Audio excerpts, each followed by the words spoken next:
Esther. Donc Leonardo, le ruban bleu, hein, pour l'identifier. Voilà, t'as une petite carrière quand même derrière toi, donc j'en ai illustré un petit peu. Ouais. Tu peux les commenter si tu veux. Et ben donc il y a Trunks du futur dans Dragon Ball Z. Donc, ça c'est mon arrivée dans Dragon Ball. En bas à gauche c'est Alex dans Buffy. En bas à droite, vous avez remarqué, je garde le meilleur. À droite c'est Johnny Depp dans Jump Street. Et ça doit dater d'ailleurs du début du Tortues Ninja, pareil. Ça, non, je crois. Ça, je sais, ouais, tout à fait. Alain était aussi sur Jump Street. Donc ça, c'est très vieux.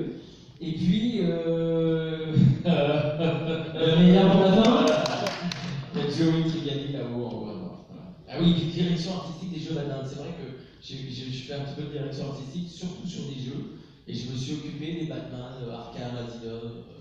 De toute la saga, hein. Toute la saga. C'est ce que j'ai découvert. Qui était super. En fait, j'étais quand même gamin un jour et j'adorais le comic justement de Batman. Et quand je me suis lancé, quand ils m'ont proposé ça, je me suis dit, ça va être pas mal. Merci pour ta présentation. Sachez que demain, à la même heure, on fait une conférence pour les 25 ans de la série Friends. Et Marc sera présent à une petite partie de la conférence donc, pour parler du doublage de Joey Trigani. Et il ne sera pas seul, on va y venir. Alors, autour de qui? Thierry, Raphaël, à toi le micro. Oui. Est-ce que tu peux nous parler un peu de ces quelques exemples de rôles que tu as pu interpréter? J'en connaissais 17 déjà. Ouais. À gauche, en haut à gauche. Ensuite, Arnold et Willy. Donc, Lequel des deux? Willy, bien sûr. En dessous, je ne sais pas. Salvatore 84. Salvatore 84, donc c'est Johnny, c'est dans la saga. Salvatore, ouais. Salvatore. Donc, c'est dans les premiers dessins animés japonais qu'on a fait en France. À droite, c'est la petite maison dans la prairie, ça doit être. Albert. Des connaisseurs. En dessous, je ne sais plus, et en dessous, je ne sais plus. Alors, en tout d'alors, c'est Mayos, dans liste 31. Mayos. Voilà. Et puis là, c'est un petit clin d'œil personnel, c'est Serge dans la série animée Jeanne et Serge. Ah oui, oui, à gauche, mais oui, à gauche. À droite, c'est Mayos, dans liste 31. Oui, je ne me souvenais plus très bien. Voilà. Bon, après, on a doublé tellement que j'ai pas listé. Oui, c'est-à-dire, ça compte à 40 ans de loyaux et bon service. Et je crois que ça parle à beaucoup d'entre nous. C'est pour ça que j'ai essayé aussi. Mais je continue quand même, hein, j'ai d'autres choses. Oui, on va en parler, Avec mon copain Marc, on est toujours sur les Dragon Ball. Ouais. On est très très heureux. On en a fait en décembre. D'ailleurs, je dois rentrer pas trop tard parce que j'ai l'Eritech lundi. Sur Dragon Ball. Qu'est-ce que je sais pas. Eritech. C'est-à-dire qu'on va refaire des choses, je sais pas pourquoi. Peut-être des changements de texte, je sais pas trop. Donc voilà, sur le grill. Puis j'ai une série aussi de dessins animés qui est revenue, qui je trouve très marrante. Un dessin animé américain qui s'appelle Bob's Burger, où je double une petite nana, ça va vous faire rigoler, qui est maniaco-dépressive, mais qui est très obsédée par les garçons. Alors, c'est que les mecs qui doublent les filles dans la série américaine, excepté la mère, et c'est assez marrant, c'est Jean Simpson. Voilà. Comment tu dis? Ça s'appelle Bob's Burger. Bon, Bob's Burger. Ok. Et voilà, j'ai ça qui a repris, et puis d'autres choses. Donc voilà, je continue quand même à enregistrer. Voilà, pour le plus grand plaisir. Merci Thierry. Ensuite, Donatello, Denis. Oui. Dis-moi, alors. Apparemment, tu es voix officielle d'un certain acteur américain. Oui, qui se balade avec son arc en général, là d'ailleurs. Là. C'est Orlando Bloom dans Le Seigneur des Anneaux et dans Pirates des Caraïbes. Exact. On le voit d'ailleurs à droite en haut aussi dans Will Turner dans Le Pirate des Caraïbes. En dessous à gauche, ça doit être un Power Ranger. Oui, c'est ça, un Power Ranger. C'est Samurai Vert, voilà, c'est Force verte. Et en bas à droite, c'est Frank Junior, je dis, ah bah oui, le frère de Phoebe, demi-frère, c'est vrai, je vois que c'est rectifié. Dans la série en fait. Effectivement. Donc Denis sera aussi, un petit coucou demain pour la conférence des 25 ans d'officiel. Donc pour en parler. Donc c'est quelques exemples, et tu peux parler de l'actualité aussi. Il y a eu la série des experts aussi, où je faisais Nick Stokes pendant 15 ans. Le comédien remplit et continue dans les nouveaux MacGyver qui sont sur M6 en ce moment. Sinon, Grey's Anatomy actuellement, où je fais le mari de Bailey. Et il a sa série dérivée qui s'appelle Grey's Anatomy Station 19, puisqu'il devient pompier en ce moment, médecin-pompier. Une série qui s'appelle iZombie aussi, où je double le comédien que je doublais dans une série qui s'appelait Alias, où il joue toujours les méchants. Et là, il continue à être un trafiquant de cerveau dans la série iZombie. Et puis un petit dessin animé très sympa pour Netflix qui s'appelle Harvest Street Kids aussi, entre autres. Voilà. Ok, merci Denis. Et enfin, Michelangelo avec Alain. Voilà, tu as un micro. Alors le premier, je pense que ça parle d'une certaine génération d'entre nous. Ouais, Larry Kubiak. Larry Kubiak dans Parker Blues, Greg dans Malcolm après. Et oh, c'est dans les Power Rangers. ah la vache, ah oui, c'est nul. Pendant cette saison, hein, t'as fait. Ah oui, c'est les Power Rangers. Dans les Power Je suis Rangers. désolé, j'ai cité Power Rangers qui fait leur 25 ans cette année. Mais voilà. Dans les Power Rangers, je double surtout le Seigneur Z. Ouais. Et puis l'actualité, puisqu'on va enregistrer bientôt la 8e saison de Game of Thrones, dans lesquelles j'ai vraiment la joie de doubler Lord Varys. Bon, super. Voilà. Donc ça c'est l'actu Game of Thrones. L'actu, c'est plutôt, tiens, je vais vous proposer un petit cadeau. L'actu, moi je fais beaucoup de spectacles vivants. Ça on peut parler de ça? On va Ouais. une petite. Je voulais juste, je fais un certain nombre de spectacles vivants consacrés à un auteur qui s'appelle Bernard Dinet, qui a écrit Syracuse pour Henri Salvador, Mon truc en plume pour Zizi Jean-Mer. Et Bernard a écrit Quand je sens certains soirs ma vie qui s'effiloche et qu'un vol de vautour s'agite autour de moi. Pour garder mon sang-froid, je tarte dans ma poche le caillou ramassé dans la vallée des rois. Si je mourais demain, j'aurais dans la mémoire l'impeccable dessin d'un sarcophage d'or. Et pour m'accompagner au long des rives noires, le sourire éclatant des enfants de Luxor. À l'intérieur de soi, je sais qu'il faut descendre, avalant dans le noir et sans lâcher le fil, calme et silencieux, sans chercher à comprendre, au rythme des bateaux qui glissent sur le Nil. La vie n'est rien, c'est vrai, le songe est trop rapide. On s'aime, on se déchire, on se montre les dents. J'aurais aimé pourtant bâtir ma pyramide et que tous mes amis puissent dormir dedans. Combien de papyrus enroulés dans ma tête ne verront pas le jour, seront oubliés aussi vite que moi? Ma légende s'apprête, je suis comme un désert qu'on aurait mal fouillé. Si je mourais demain, j'aurais dans la mémoire l'impeccable destin d'un sarcophage d'or. Et pour m'accompagner au long des rives noires, le sourire éclatant des enfants de Luxor. Voilà.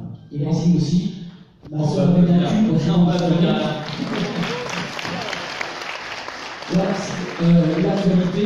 Et puis sinon, je continue aussi à faire du doublage, mais avant, c'est sûr, on est comédien et on continue à faire du théâtre, du cinéma, de la télé, un peu de tout. Et ben c'est une très bonne transition parce qu'on va rentrer dans le cœur vraiment de la conférence avec, avant d'entrer vraiment sur Tortue Ninja, comment êtes-vous devenu comédien et comment surtout avez-vous intégré le doublage? Parce qu'on parle, il y a des confusions entre doubleurs déjà, combien de doublage, On peut évacuer cette question-là très bien. Allez, vas-y Marc. Doubleur, pour nous, doubleur, c'est la société qui s'occupe du doublage. Nous, on est comédiens, on est artistes, interprètes. Et en fait, dans tout ce qu'on fait, il nous arrive de faire du doublage. Mais on peut aussi bien jouer au théâtre, tourner à la télévision. Certains d'entre nous sont musiciens aussi, donc voilà, on fait tout ça. Bon. Donc les doubleurs, c'est pas nous. Vous êtes combien de doublage? Avec combien? On dit nous, on fait. Enfin, après, c'est normal, les gens ont envie d'un petit peu s'intéressent à certains domaines plus que d'autres. Donc ils disent comédien doublage, mais on est comédien. Pour faire du doublage, il faut être comédien. Ouais. Est-ce que vous vous souvenez l'un et les autres de votre tout premier doublage?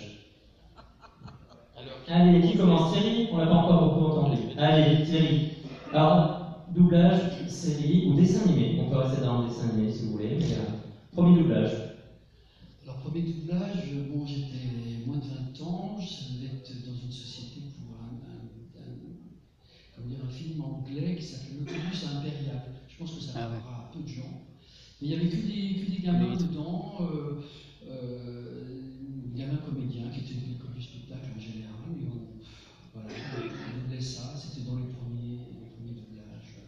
Ou alors des John Wayne et les Cowboys, je faisais à cette époque-là, avec des ténors du doublage d'ailleurs, qui ne faisaient pas que du doublage non plus. Moi-même, je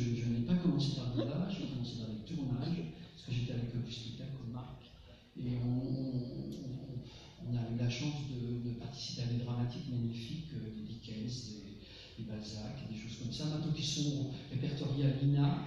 Et puis vers 16-17 ans, un monsieur m'a demandé est-ce que tu aimerais bien faire du doublage. Je n'ai pas 16-17 ans, j'étais pas très vieux, je vais avoir 16-17 ans, mais Francis Lax me dit est-ce que tu voudrais rentrer dans une boîte pour faire du doublage. Et c'est là que j'ai commencé à faire des dessins animés. C'était le premier dessin animé qui arrivait en France. Donc, comme disait Marc tout à l'heure, on commence comme comédien. Ensuite, parallèlement, on faisait plein d'autres choses. À l'école du spectacle, on faisait de la danse. Moi, je suis musicien également. Donc, on était pluridisciplinaire. Même avec Patrick Bock, que certains connaissent certainement bien. Il était là sur scène il y a un an avec Brigitte Lecordier. Oui, voilà. Nous, on était même mini-mannequins. Les gens sont beaucoup. Voilà, on était mini-mannequins à l'âge de 13 ans dans une agence qui s'appelle La Diablerie. Alors, on faisait des défilés au Georges V à Paris. Moi, je n'avais pas ça du tout, faire des photos de mode et des défilés, mais bon, je fais la comédie. Et puis voilà. Denis, mon tout premier doublage. Alors, j'avais fait du théâtre, j'avais fait des tournages, puis les comédiens m'avaient dit tiens, tu devrais essayer aussi le doublage. Ça fait partie d'une des disciplines du métier. J'avais eu la chance, à force de demander, de pouvoir assister à des plateaux dans mon coin, regarder comment ça se passait, essayer d'apprivoiser la technique. Et puis enfin, au bout d'un an ou deux de présence, un directeur de plateau qui s'appelait, il est décédé, Marc Cassot, me dit bah tiens, j'ai quelque chose pour toi. Donc, je dormais plus la nuit avant, j'étais malade, je faisais comment je vais y arriver, est-ce que j'arriverai et tout. Et en fait, c'est pas grave, j'avais une seule réplique. C'était un film qui était assez dramatique, pas très drôle, sur le sida. Et dans une boîte de nuit, c'était la transmission du sida par la drogue et tout. Je devais juste dire dans un coin, ce mec a le sida, et partir en courant, enfin le gars. Et c'est tout ce que j'avais à faire dans la matinée. Et je me suis dit après stressé, comme j'ai stressé pour une phrase. Et ça s'était très bien passé. Actuellement, on ferait plus ça maintenant. On convoquerait pour plus de phrases. Mais à l'époque, on pouvait payer un comédien qui pouvait venir pour faire une phrase, quoi. Mais c'était un bon moyen d'avoir peur, d'avoir le trac, mais d'essayer.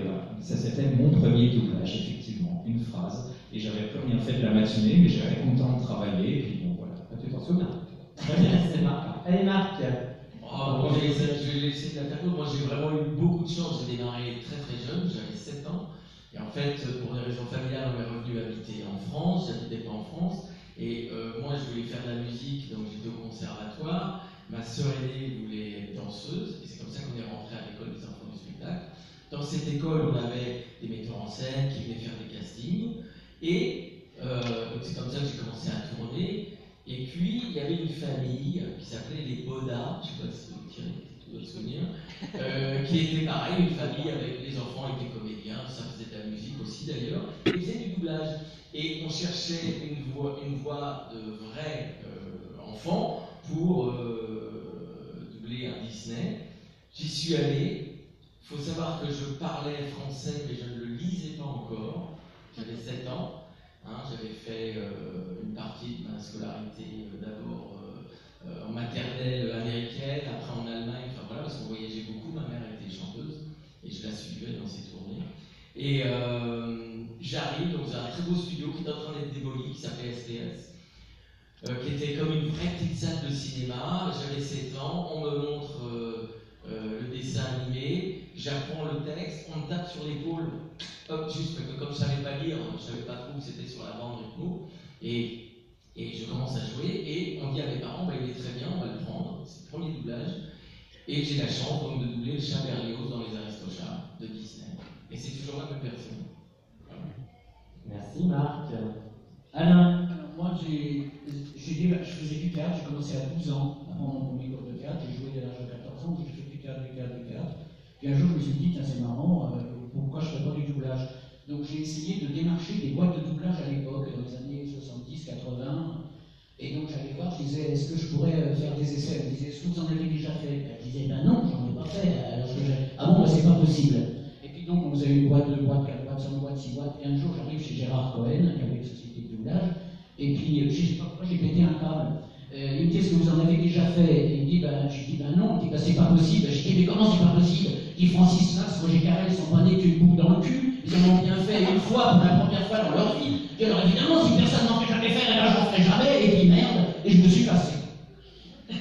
Et puis, quelques temps après, je reçois un coup de téléphone, très il dit, oui, c'est monsieur Gérard Cohen, vous êtes bien un flic? Je dis oui.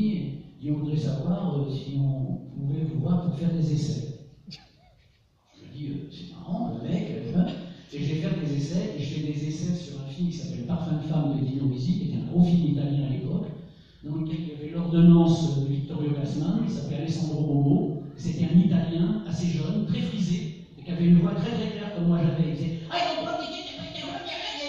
il parlait comme ça. Et Cohen, il s'était rappelé que j'étais parti en lui disant, vous me faites chier, mais comment je ne ferai jamais? Et il s'était dit, le mec, il a la voix. Et il me convoque. Et j'avais jamais vu Bandito, j'avais jamais vu de film, je n'avais jamais rien vu. Et il me fait lire la scène. Il me dit, voilà, tu vois, ça commence là. Et il faut parler comme ça. Alors je regarde, j'écoute le truc, je le fais. Il me fait, t'en as jamais fait? Je dis, ben non. Il me dit, tu peux le refaire? Je le refais.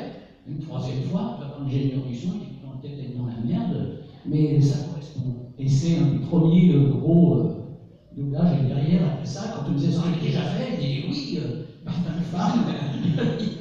Voilà. Merci pour vos premiers souvenirs. Et Francis Lax aussi, pour rendre hommage aux anciens, Francis Lax et Henri Gianni qui doublaient aussi Anthony Quinn. Et c'est Francis Lax qui m'a présenté dans la plus grosse société de doublage pour laquelle j'ai travaillé pendant 30 ans, qui s'appelait La Sophie, dans laquelle beaucoup d'entre nous ont énormément. Je crois que c'est une bonne transition pour une fois. Décidément, on n'a rien préparé, mais Sophie, on va parler du doublage enfin des Tortues Ninja, diffusé donc il y a 30 ans en France. Certains sont là depuis le début, et d'autres ont intégré donc, le doublage. Parmi vous des Tortues Ninja, je crois que c'était Philippe Auguste qui était au début. Qui était le directeur artistique. Et qui faisait la voix de Crank et de. Splinter. Écran, mais Et le roi des rats aussi, je crois. Oui, Crank, et c'est aussi le rat, Maître Splinter. Exactement, et Philippe Auguste, on le connaît aussi, c'est le roi Capitaine Flamme, notamment auquel. De l'homme de la gentille, de Gugamno. Et d'Edgar. Edgar. Et pour ceux qui ont pu voir Dallas à l'époque, Dallas, la fiche. Voilà, bon, du coup, est-ce que vous vous souvenez du casting? Comment ça s'est déroulé? Comment vous avez été réunis? Comment Philippe s'en a été. Je crois que Alain et Thierry étaient là depuis le début. Alors, C'est-à-dire quand si vous avez des souvenirs, je vois que Thierry a d'autres souvenirs. quand vous êtes arrivé à la Sophie, on travaillait énormément cette période, il y avait énormément de tournage dans la journée, on enregistrait des téléfilms, des films et tout ça, et les dessins animés, souvent, c'était un peu une récompense. Généralement, ils se mettaient avec des gens qu'ils connaissaient, qu'ils aimaient, pour dire, bon ben, on va faire. Et moi, je le dois à Philippe Auguste, avec qui je travaillais, donc il y avait une fille qui chargeait de la distribution, c'est Philippe Auguste qui m'a choisi, qui a dit à la nana, ça serait bien pour Michelangelo, j'aimerais bien voir Alain. Donc c'est comme ça que moi je me suis retrouvé sur les Tortues Ninja. Parce qu'on travaillait déjà la journée sur plein d'autres produits, on se connaissait. Donc il a choisi des gens comme il fallait travailler tous ensemble. Et comment se déroulait le doublage à l'époque? Est-ce que vous étiez tous ensemble? Oui, à l'époque, vous pouvez décrire un peu là. à l'époque, on était tous ensemble au micro. Il y a une barre, comme ça, il y a le micro, on est face à l'écran, il y a la rythmo, qui est avec le texte qui défile, dans ce sens-là, je ne sais pas pourquoi je fais par là, sinon on va avoir des soucis. Et c'est vrai que c'est une des différences importantes avec maintenant. À l'époque, techniquement, il n'y avait que 2 pistes pour enregistrer. Voilà, dans ces séries-là, ils voulaient qu'on enregistre assez vite. Donc on se servait rarement des 2 pistes. Donc on était tous devant le micro. Et souvent on regardait à peine, oui, on écoutait et on lisait pas. Parfois on lisait au fur et à mesure. On n'avait pas Vous découvriez les dialogues. donc on découvrait au fur et à mesure. Donc il faut vraiment être bien entraîné quand même. Et puis bien avoir trouvé son personnage. Si tu fais plusieurs personnages, il faut changer rapidement de voix.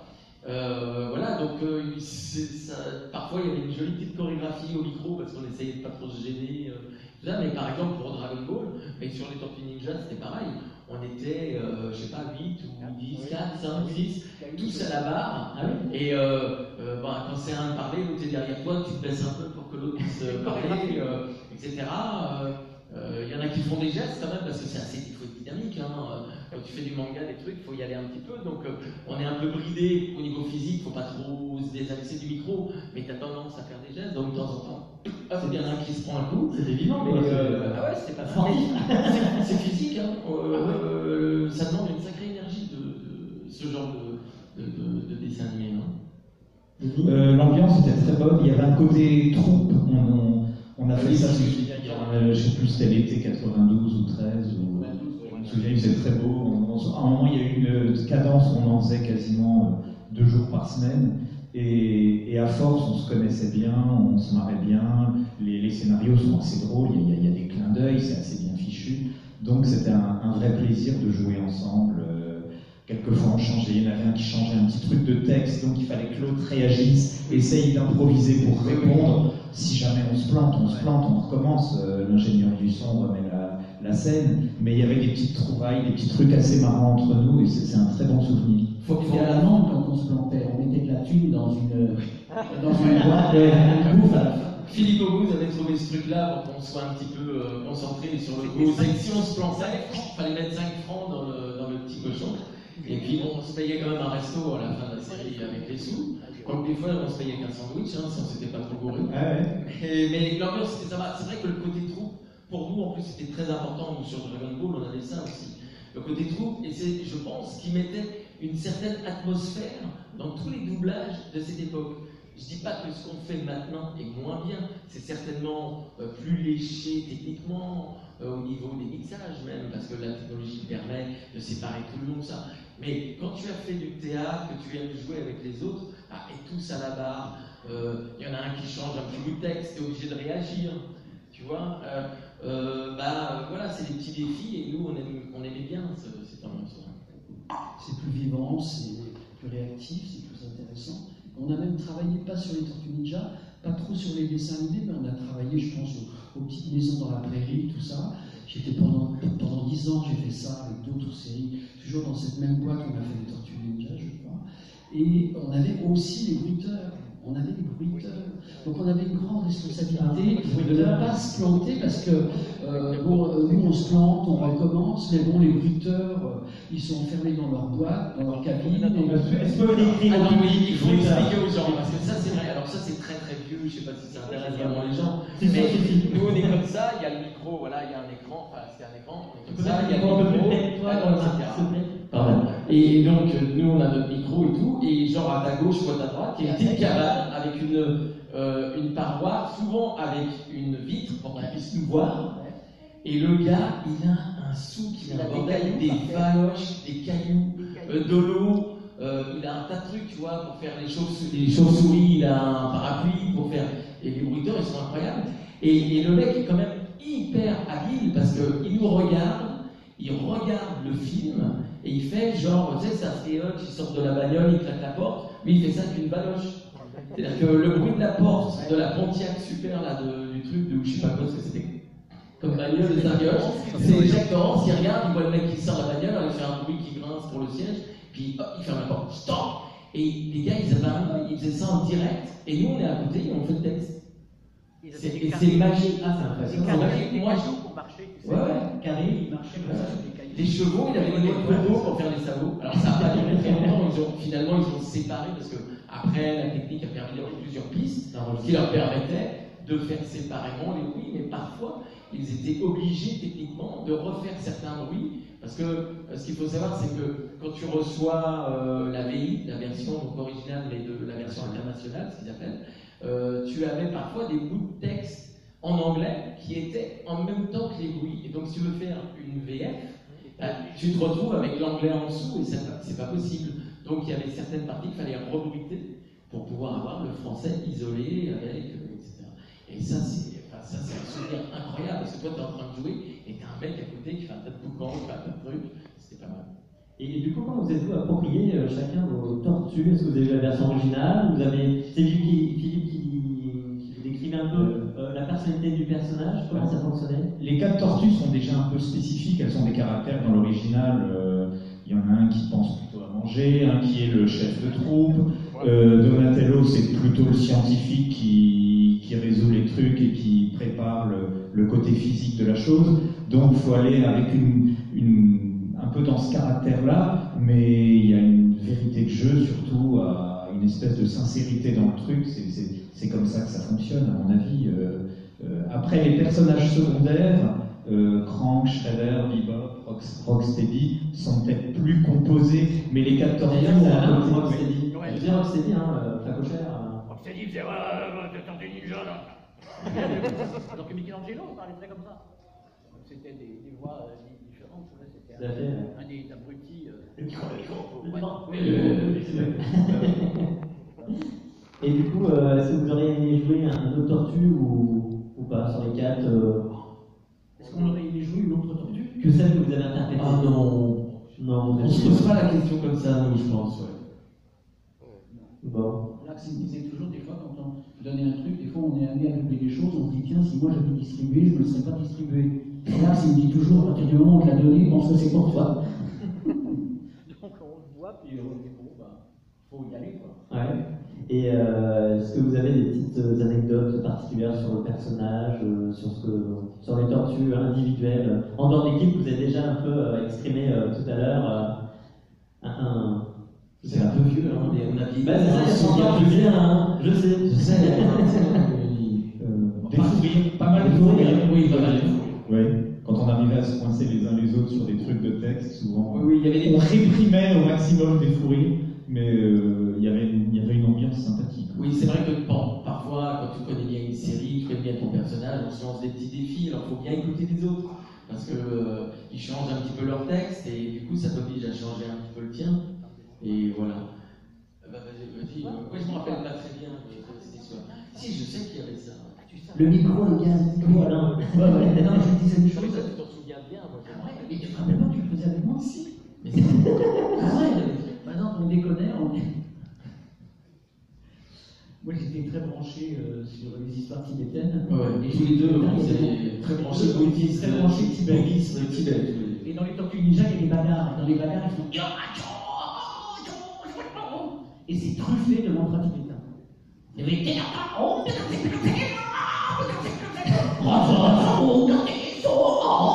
c'est en réalité des mantras qui sont dedans. Et on le faisait. On s'amusait à faire ça avec main, tous les deux quand on faisait les bagarres, mais au bout, ils ne savaient pas. Alors, si Personne n'a jamais su. je vais l'avouer quand même enfin, mais moi j'aimais beaucoup les rôles de Rocksteady et Bebop. Bebop, je sais plus qui faisait Bebop. C'était Daniel Russo. Et en fait, ce que j'aurais adoré faire, c'est que quand il faisait, parce que c'est lui qui faisait les cascades, On faisait des conneries. il faisait des conneries, et il se retournait à la caméra Et on disait aux enfants, surtout les enfants, vous faites pas ça à la maison. Et moi j'aurais adoré faire ce truc-là, j'adorais ça. Bon. Avant de laisser la parole au public, quand même, qui sont là aussi pour vous poser des petites questions. On parlait du doublage il y a quelques années, le doublage d'aujourd'hui. Quel regard portez-vous sur l'évolution du doublage? La numérisation, alors c'est très technique ce que je vais dire. Avant, on travaillait plus ensemble, donc il y avait un côté, comme on a dit, un peu troupe, assez sympathique. Maintenant, les ingénieurs du son peuvent passer, quand on double les épisodes, je dis n'importe quoi, de Grey's Anatomy, ils attendent d'en avoir 3 ou 4 en stock, et ils convoquent les comédiens pour 3 ou 4 épisodes, parce qu'ils ont techniquement la possibilité très vite de passer d'un épisode à l'autre, d'une scène à l'autre, alors qu'avant c'était un peu comme quand on enclenchait une cassette, il fallait rembobiner, c'était beaucoup plus long. Ce qui fait que maintenant, ils ont tendance à rentabiliser un peu, et du coup on enregistre souvent un peu à la chaîne, souvent seul, on a 1 ou 2 partenaires, donc ça a un petit peu changé nos conditions de travail, même si fondamentalement la discipline n'a pas changé, quoi. Même avis Thierry? Non, mais c'est vrai, tu as raison. Non, mais c'est vrai qu'il y a une évolution technologique, notamment ça les arrange pour le mixage, c'est aussi de nous séparer à cause des effets spéciaux qu'il y a maintenant, t'as le Dolby, par exemple sur le Dragon Ball, le film qui vient de sortir, voilà, il faut faire un mixage en Dolby 5 points, machin, et pour eux, quand on crie, etc., c'est beaucoup plus pratique de nous avoir sur des pistes séparées. Mais c'est une frustration au niveau du jeu. Le jeu de comédien, c'est de répondre aux gens qui sont là avec toi dans une scène. Et tu te retrouves quand même parfois à faire tu fais une scène d'amour et t'as ton ou ta partenaire n'est pas avec toi, c'est un peu compliqué. compliqué, quoi, tu vois. Bon, très bien. Alors du coup, eh ben, c'est à vous de poser vous avez des questions. Voilà, alors c'était quand votre premier doublage? Alors, qui souhaite poser une question? J'en ai plein d'autres en fait, sinon. Allez, c'est parti. Bonjour à tous. Bonjour. Bonjour. Parmi le fait d'être comédien, est-ce que vous avez eu du mal à vous adapter à la bande rythmo? C'est une technique particulière quand même, non? Est-ce que ça va vite? Vas-y. Bon, la bande rythmo, c'est vraiment une belle invention, très très belle invention, dans la mesure où ça donne beaucoup de liberté finalement. Le travail est très bien préparé en amont, les gens qui détectent, les gens qui écrivent, n'écrivent pas n'importe quoi. Tout ça, c'est en place. Et c'est à nous, après, de nous libérer de tout cet aspect technique. Mais ça, c'est vraiment le... On arrive en fin de course, nous, finalement. On arrive en fin de course, il faut bien écouter l'original. Ensuite, il faut réussir à transformer ça en quelque chose de naturel, en se rapprochant, puisqu'on est au service des comédiens, on ne peut pas oublier. Un doublage, je ne vais pas vous mettre en avant, c'est au service d'un acteur. Bon, pour les dessins animés, c'est un peu différent, parce que les dessins animés, le comédien qui va doubler un dessin animé doit apporter la vie, doit justement faire. C'est 50%, moi je dis que c'est 50%. C'est 50% du dessin animé, une voix bien. Et moi je suis un peu d'ancienne école, je suis pour des voix très typées pour les dessins animés, des voix très reconnaissables. Je trouve ça formidable. Je trouve ça plus intéressant que des voix un peu lambda. On a eu toute une période où les dessins animés, moi je trouve que c'était vraiment. Ils avaient tous la même voix, ils parlaient tous de la même façon. Bon, on est revenu un peu, c'est un peu mieux maintenant, je trouve. On a besoin d'avoir des voix un peu qui ont une caractéristique particulière. Je prends toujours la voix de Marc pour Johnny Depp, qui tu le vois, la voix de Marc sur Johnny Depp, c'est exceptionnel. Parce qu'il a une voix un peu métallique, un peu particulière, une voix qu'on reconnaît immédiatement. Et c'est ça qui nous intéresse. C'est pas que Johnny Depp est la voix de tout le monde, ça ne nous intéresse pas du tout. Par contre, si, voilà, c'est comme ça qu'on va parler de Roger Carrel, qui a doublé Kermit la grenouille dans Muppet Show. C'est le premier qui a fait qu'après ça va tous comme ça. Et après, ils ont tous copié, tout le monde a fait ça. Tout le monde. Et c'est ça qui nous intéresse. Et les comédiens, ce qu'on leur demande après l'aspect technique et tout ça, c'est de faire comme ce que je disais pour Sauvion, comme dans Colombo. Le mec, il a trouvé une phrase géniale, je vais en parler à la salle. Mais ça, c'est génial. Il a donné à ce personnage une vraie existence, quoi. Après, on ne peut plus oublier ça. C'est une marque de fabrique. Et on demande, moi personnellement, je trouve qu'une marque de fabrique pour certains personnages, peut-être pas pour tous, bien entendu, c'est quand même important. Parce que ça permet aux gens de se repérer. Et les gens, ils ont besoin d'avoir des repères au niveau de la voix. Mais si vous changez tout le temps la voix des comédiens, ben c'est ridicule. Après, on n'a plus aucun repère, rien du tout. Il faut que ça soit toujours la même voix. Et des voix le moins neutre possible, je trouve, c'est préférable. En ce qui concerne, pour revenir à ta question plus techniquement, c'est vrai que, alors moi j'ai commencé gamin, donc je ne te parlerai pas de mon expérience, quand t'es môme, tu fais pas, tu t'y mets et tu te poses pas la question. Mais c'est vrai qu'au début, tu as l'impression que ça va très vite. Mais en fait, c'est ce que Thierry explique, c'est un truc technique, il faut travailler, il faut s'entraîner un peu, et après il faut s'en libérer pour jouer la comédie. C'est plus important pour nous de jouer la comédie que d'être techniquement accroché, si tu veux, au texte qui défile. Je suis d'accord avec lui. Pour répondre à ta question, moi quand j'ai commencé, aux innocents, les mains pleines, j'ai pas pensé à la technique. Quand il m'a montré le truc, il m'a dit, tu vois, il a parlé, il faut que tu parles. J'ai bien vu qu'il y avait un texte écrit, mais moi quand je faisais du théâtre, j'ai fait comme si j'étais au théâtre, et comme par hasard, j'ai démarré à l'heure, et j'ai fini à l'heure. J'étais synchrone instinctivement. Et le jour où on a commencé à m'expliquer, là il y a une barre, là la phrase elle arrive, il faut que tu attaques à ce moment-là, là il y a une longue, là tu vas là, il faut que tu finisses là. Et là j'ai merdé pendant 1 an ou 2 ans, parce que je me suis dit, mais putain, mais c'est compliqué. Alors j'étais là, je voyais le truc arriver, et j'avais une angoisse, parce que je me disais, il faut que... Je pensais qu'attaquer, c'était oh, trop tôt, oh merde, oh, trop tard, trop long, trop court. Et c'est Francis Lax qui m'a guéri de ça, dans la société où je travaillais. Francis m'a dit, écoute, arrête tes conneries. Il me dit, tu sais jouer au théâtre. Il me dit, arrête de penser à l'aspect technique. Il me dit, t'écoutes, si tu démarres à l'heure, n'y pense plus. Et tu seras juste et t'arriveras. En fait, moi j'ai assisté à une séance de jeu Ouais. en doublage de jeux vidéo. C'est vrai qu'il n'y a pas de rythme, vous êtes libre. C'est différent. C'est différent, C'est c'est différent. différent. Il n'y a pas de synchronisme, tu fais que des morceaux de phrases qui mettent à Qu'on entend en anglais en général dans le casque et qu'on fait tout de suite après. On se loupe, on efface, on efface, on commence. Ouais. Ah, ça c'est crevant, parce que là t'en fais des lignes dans une C'est un peu différent comme type, même si ça repose sur un jeu d'acteur, la technique est un petit peu différente d'un jeu vidéo. Plus facile, je sais pas si c'est plus facile parce que des fois tu enregistres, toi tu ne le sais pas, pour les jeux vidéo je parle, tu enregistres et ça va aller sur un personnage qui parle et qu'on voit. Mais toi tu ne le sais pas, c'est pour ça qu'on te demande de caler, on a une réplique dans le studio de la forme d'onde. Parce que sur les enregistrements, maintenant, voilà, et en fait, au lieu d'avoir une rythmo, tu as la forme d'onde, par contre, tu as ton texte sur une feuille ou diffusé sur un autre écran, et c'est une autre technique. Et d'ailleurs, tu as des comédiens qui sont très amis en doublage, qui n'arrivent pas à être bien libres en jeu vidéo, et le contraire. Et tu as des très bons comédiens sur scène, à l'image, qui tournent, et qui ne sont jamais habitués au doublage, et qui sont même mauvais quand ils doivent se doubler eux-mêmes. Non, parce que ça arrive, tu vois, d'être obligé de refaire le son d'un film, et parce qu'ils n'arrivent pas, justement, ce que expliquait Alain et Thierry, à se libérer et à retrouver le jeu d'acteur, et que cette technique ne t'en impose pas. Parce que tu es obnubilé par l'aspect technique. Il y avait un comédien très célèbre qui s'appelait François Perrier, qui était un grand comédien, et il avait toujours, il n'arrivait pas à doubler, jamais. En fait, quand tu fais du doublage, c'est un peu comme un musicien de studio, tu as une partition, et tu dois, même si tu dois suivre la partition et jouer ce qu'on te demande de jouer, tu y mets un petit peu du tien. Mais n'empêche qu'il faut quand même jouer.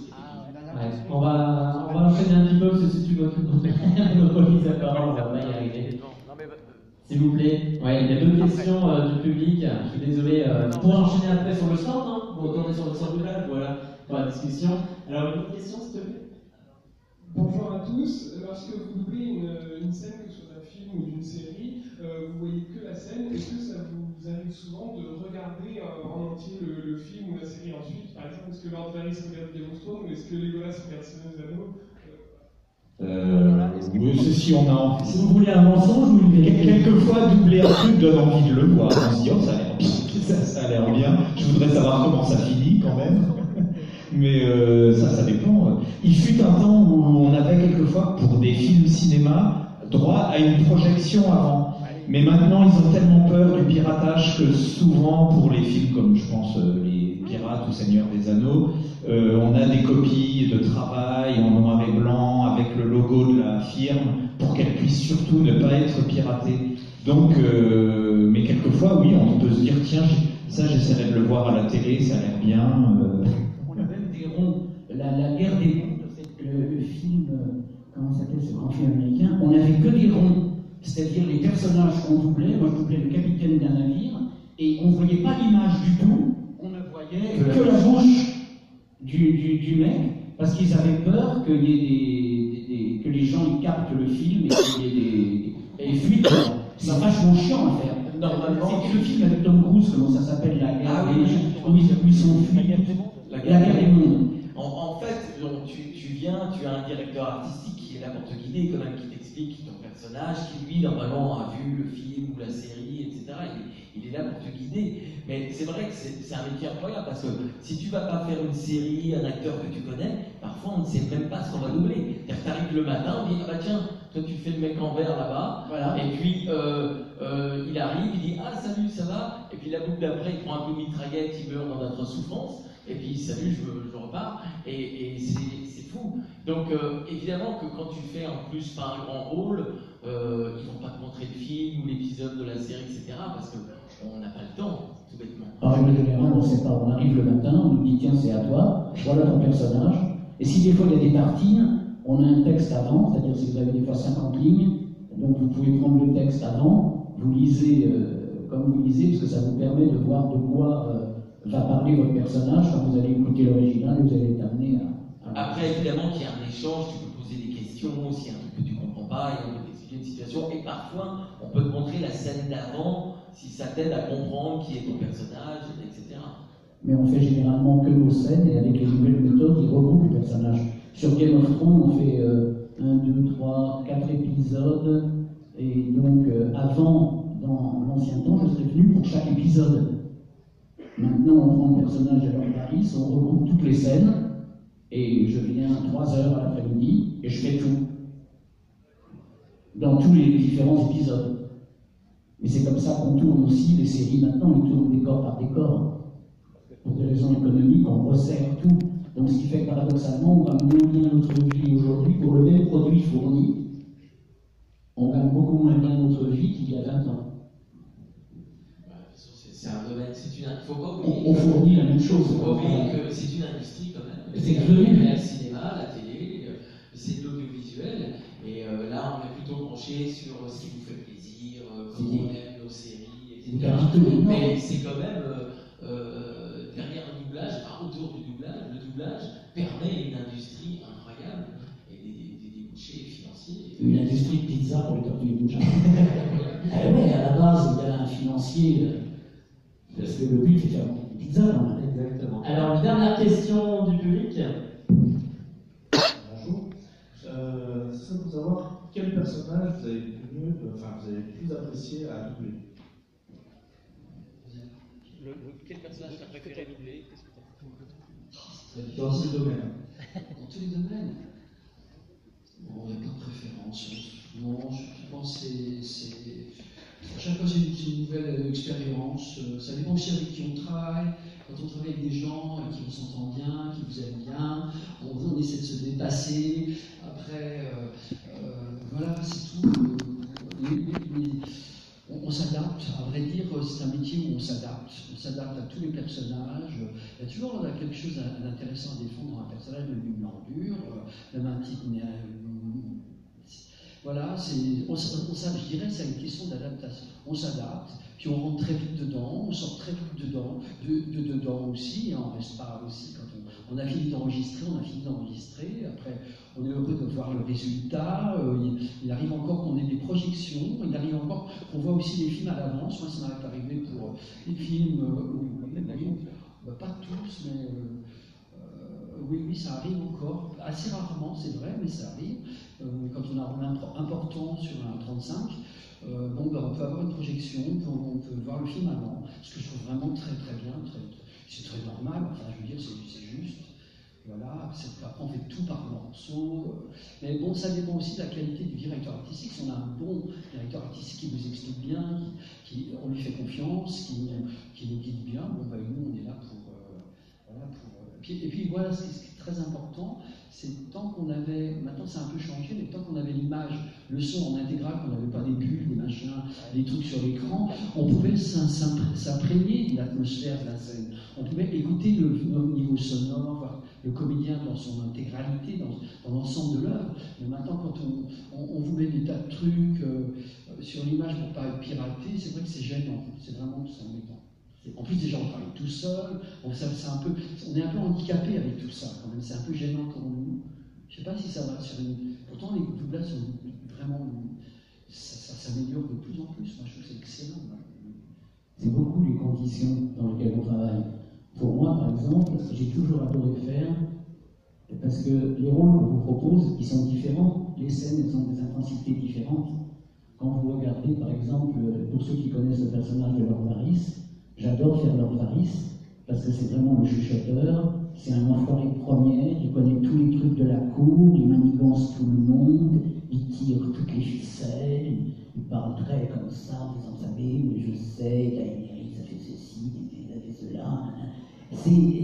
Et ça dépend beaucoup, Thierry a raison quand il dit que ça dépend du directeur de plateau. C'est dirigé Game of Thrones par Laurent Datas, et il est vrai que Laurent Datas, depuis qu'on travaille ensemble, on a un feeling avec les gens, parce qu'un directeur de plateau, il doit connaître le caractère d'un comédien. Comment il va amener le comédien s'il n'est pas tout à fait dedans? Il me dit, écoute Alain, regarde bien là, tu vois, il va un peu plus loin comme ça, il est un peu comme ça, la manière de parler. Le comédien, il a besoin de se sentir aimé pour donner le meilleur de lui-même. Si vous avez un directeur de plateau qui fait, non, c'est pas ça, ça tu vois bien, trop long, c'est trop court, Bon, alors, merde, on leur fait encore rien jusqu'à demain. Bon, bah, il est clair que ça vous coûte complètement, et dans ce cas-là, vous allez faire un boulot qui va être beaucoup plus enquillé, vous allez vous démerder parfaitement du bord du moment que ça tient. Mais quand vous êtes vraiment dans une intensité sur un personnage, là, vous pouvez prendre votre pied presque autant que si vous jouez au théâtre. Parce que tout d'un coup, ça devient... et c'est très important que quand vous êtes en train d'enregistrer une scène difficile, que vous avez le directeur de plateau qui est vraiment avec vous, vous sentez qu'il écoute ce que vous faites au moment, ça vous aide, parce qu'on est deux en énergie, plus quelqu'un de capital, l'ingénieur du son, qui lui se farcit toute la journée. Ce qui fait que là, c'est bien. Et si vous êtes en train d'enregistrer, vous avez le chef directeur de plateau qui a son portable, il appelle sa mère, il se cure les pieds, il fait autre chose, et c'est autre chose. Donc le plaisir, il vient beaucoup des conditions de travail. Ouais. Bon, on arrive malheureusement au terme de cette conférence, il est bientôt 17h. Toutefois, on a le plaisir de vous retrouver sur le stand doublage, donc qui est au deuxième niveau. Vous êtes encore là demain, bien évidemment. On a eu l'occasion de discuter en direct avec eux. Je voulais vous remercier. Lundi, on part tous pour New York. C'est vrai. Oui, on part tous là, tout le monde. Oui. Ah oui, Ah, d'accord. Parce qu'il y a la convention Tortue Ninja. On va faire le tour du monde avec les Tortues Ninja. Oui, ça va, c'est pas mal. Et avant de vous libérer, il faut savoir qu'on a un auteur de comics actuel de Tortue Ninja qui est présent, toujours au deuxième étage, sur le stand Stitch Brick and Draw, un auteur grec qui a pris le relais. Donc je vous invite à aller le rencontrer et avoir une belle dédicace aussi. Et pourquoi pas le rencontrer aussi pour vous. Je crois qu'il voulait vous rencontrer voilà, pour l'occasion. Et puis pour celles et ceux qui voudraient aller un peu plus loin sur l'histoire des Tortues Ninja, il y a 2 ouvrages. On a surtout celui de gauche, toute l'histoire des Tortues Ninja. À lire absolument, avec toute l'histoire, tous les documents archives d'époque, aux éditions Eugine et Méline. Si vous avez finé, il y a un livre sur la pizza des Tortues Ninja, exactement, Pizza Cookbook, toujours chez le même éditeur, Eugine et Méline, donc du coup édition française pour ces 2 ouvrages. Et puis il y a une page Facebook, donc les Tortues Ninja France, qui partagent toute l'actualité des Tortues Ninja et qui ont fait la promotion de votre venue durant tout le week-end. Donc toute la communauté française des Tortues Ninja était informée de votre présence aussi. Merci à vous. Et puis peut-être un peu merci beaucoup. Un petit peu à vous. On va essayer. Vous le disiez en français comment c'est vrai. Ah, je suis déçu, c'est pas. Si, tu le disais là. Ah non, ils avaient traduit. Ils avaient traduit. Bon, tant pis. Bon, pas de Kamehameha, c'est pas grave. D'accord. Bon, merci à vous. Et puis, bonne fin de journée, première journée. Et on se retrouve demain pour la suite des conférences. C'est des animations encore.